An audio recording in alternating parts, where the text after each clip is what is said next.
Je vous invite à entrer dans un monde où l'imagination n'a plus de frontières. Ici, plus rien n'est rationnel et le quotidien côtoie l'extraordinaire.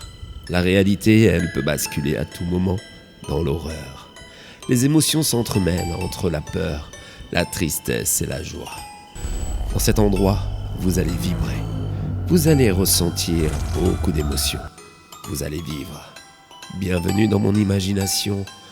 Bienvenue dans Creepy Stories.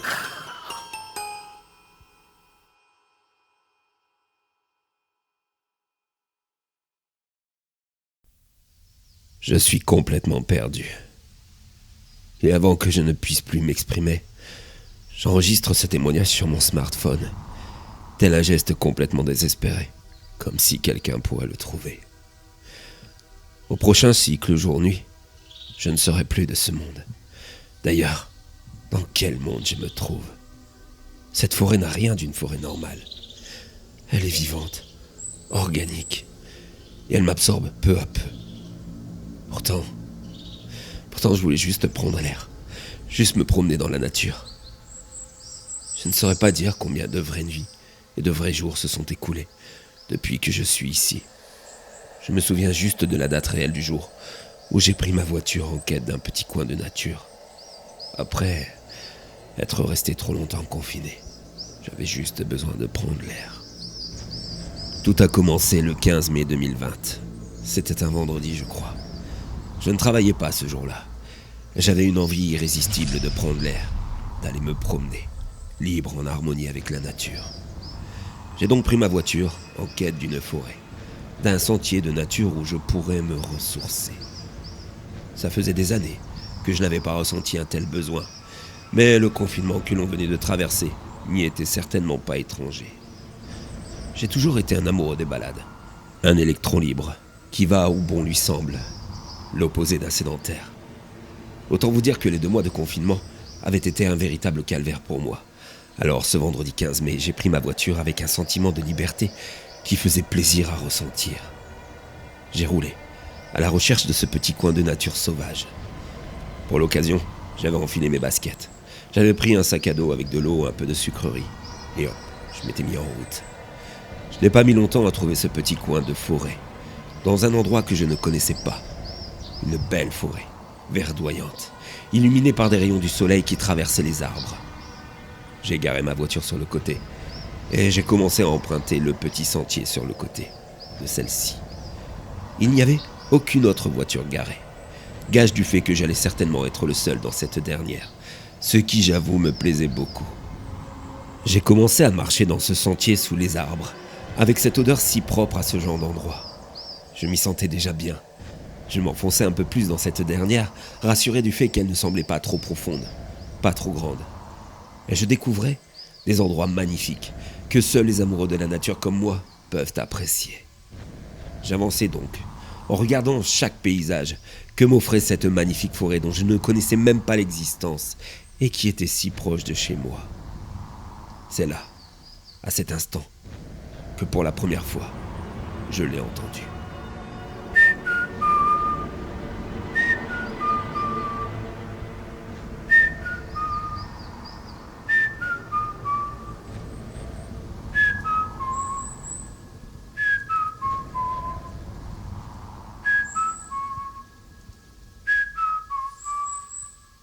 Ce sifflement venait de rompre ma tranquillité. Il semblait venir du fond de cette forêt. Pourtant, je n'avais vu aucune voiture garée près de celle-ci. J'avais l'impression d'y être seul, à moins qu'il n'y avait d'autres entrées plus fréquentées. J'avoue que cette idée m'ennuyait. J'avais l'impression d'être un privilégié, à penser que j'étais seul dans cette magnifique forêt. Et l'idée d'y rencontrer d'autres promeneurs ne m'enchantait guère. Mais finalement, je n'en ai jamais croisé. Après m'être posé quelques minutes et avoir bu un peu d'eau, j'ai voulu prendre une photo avec mon smartphone. Et c'est là que tout a commencé vraiment. Il n'y avait aucun réseau, rien. Je ne pouvais plus appeler, et encore moins me connecter en 4G. Bien sûr, je sais qu'il existe encore plein d'endroits sur cette terre qui ne sont pas couverts par la 4G ou un réseau téléphonique. Mais j'avoue que cette idée de ne pas pouvoir joindre qui que ce soit au beau milieu de cette forêt ne m'a pas vraiment rassuré. Et ce n'était que le début. Je sais que ça peut paraître idiot, mais je prends avec moi toujours une boussole, au cas où je me perdrais. Je pourrais toujours ainsi retrouver mon chemin. Sauf que lorsque je l'ai prise, elle ne fonctionnait plus du tout. Les aiguilles tournaient dans tous les sens, comme des dératés, allant du nord vers le sud, vers l'est, vers l'ouest. Je vous avoue que là, je commençais à ne pas me sentir bien. L'angoisse est montée. Je me trouvais dans une forêt que je ne connaissais pas, sans aucun réseau, sans repère, et avec cet étrange sifflement que j'entendais au loin de temps en temps. Il y avait quelque chose de pas normal dans tout ça. Quelque chose de vraiment flippant. J'ai alors pris la décision qui me semblait la plus judicieuse. Suivre ce sifflement.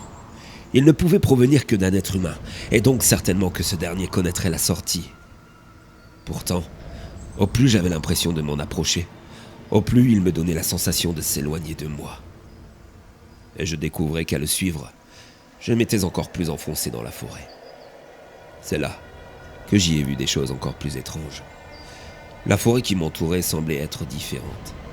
Certains arbres étaient couverts de feuilles oranges, comme lors de l'automne. Sauf que nous étions en mai. Ce n'était absolument pas normal. J'ai alors paniqué et je me suis mis à accélérer le pas dans tous les sens, en espérant trouver la sortie. Complètement perdu. Après avoir marché sans m'arrêter, j'ai fini par voir la nuit tomber sur cette forêt. Pourtant, ce n'était pas possible. J'étais parti de bonne heure le matin de ce vendredi. Il ne pouvait pas déjà être la nuit. Épuisé, à bout de force, et effrayé, je dois bien l'avouer, j'ai fini par me poser contre un arbre, et je me suis endormi. Lorsque je me suis réveillé, le jour était revenu. Pour me rassurer, j'ai voulu regarder mon smartphone, regarder la date.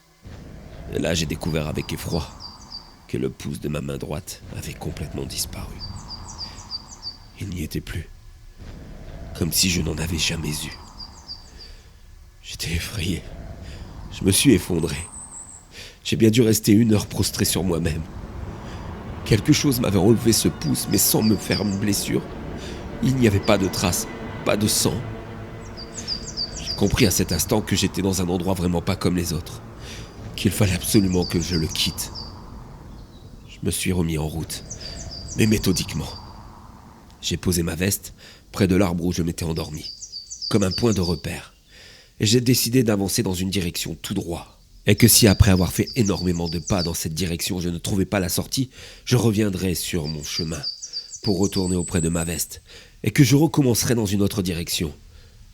En faisant cette méthode, je finirais bien par trouver cette maudite sortie.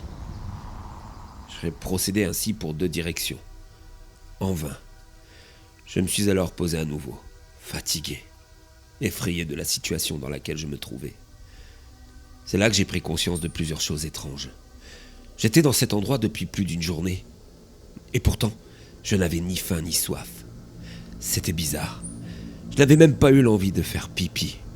C'est comme si mon organisme était en pause. Les besoins habituels s'arrêtaient.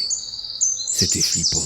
Et surtout, ça me confirmait l'étrangeté de l'endroit dans lequel je me trouvais. Et surtout mon envie d'en partir. Je continuais donc à marcher dans chaque direction, jusqu'à ce que ce sifflet se fasse réentendre. Je me suis mis alors à accélérer dans sa direction. Et cette fois, j'ai bien vu que je me rapprochais de lui. Soulagé, je pressais le pas, pressé de voir qui pouvait siffler comme ça. Quand ce dernier s'intensifiait et que je n'étais plus qu'à quelques mètres, je sentais que j'allais bientôt pouvoir sortir d'ici. Jusqu'au moment où j'ai découvert la source de ce sifflement. Aussi dingue que cela puisse paraître, ce bruit provenait d'un arbre. C'était horrible, à devenir complètement dingue. J'ai frappé ce dernier de toutes mes forces pour lui faire payer le fait qu'il m'avait attiré à lui. Il était le responsable de tout ça. Et bien sûr, j'ai compris que j'étais tombé dans un piège. Épuisé, je me suis allongé sur le sol, à côté de ce dernier. La nuit est tombée aussi vite que la précédente, me confirmant que le cycle jour-nuit de cet endroit était bien plus rapide que la normale. Et le lendemain, enfin, lorsque le jour est revenu, il il me manquait mon pouce gauche. J'ai compris qu'à chaque cycle, cet endroit absorberait une partie de moi. Tant que je serai ici, je continuerai petit à petit à disparaître. J'ai mis toute mon énergie pour sortir de cet endroit, redoublant d'idées, de plans, mais ça a continué. À l'aube du 3e jour, il me manquait une oreille. Au 4e, c'était mon œil droit. Je ne sais pas combien de jours sont déjà passés depuis que je suis ici. Il s'est passé tant de choses. Sur mes différents chemins, j'ai trouvé des vêtements, signe que d'autres personnes étaient bien passées ici. Et puis il y a eu aussi cet étrange bruit. J'ai l'impression qu'il s'agit de drones qui volent au-dessus de moi, même si je n'en ai jamais vu. Tout ça m'a fait complètement perdre l'esprit. Et depuis, j'ai arrêté de chercher la sortie. De toute façon, je ne peux plus. Il me manque mes 2 jambes et mon bras gauche. Je n'ai plus la force de ramper vers la sortie. Mais j'ai compris le fonctionnement de mes membres qui disparaissent, ceux qui vont être absorbés. Ils me démangent la nuit qui précède l'aube. Hier, c'était ma jambe gauche.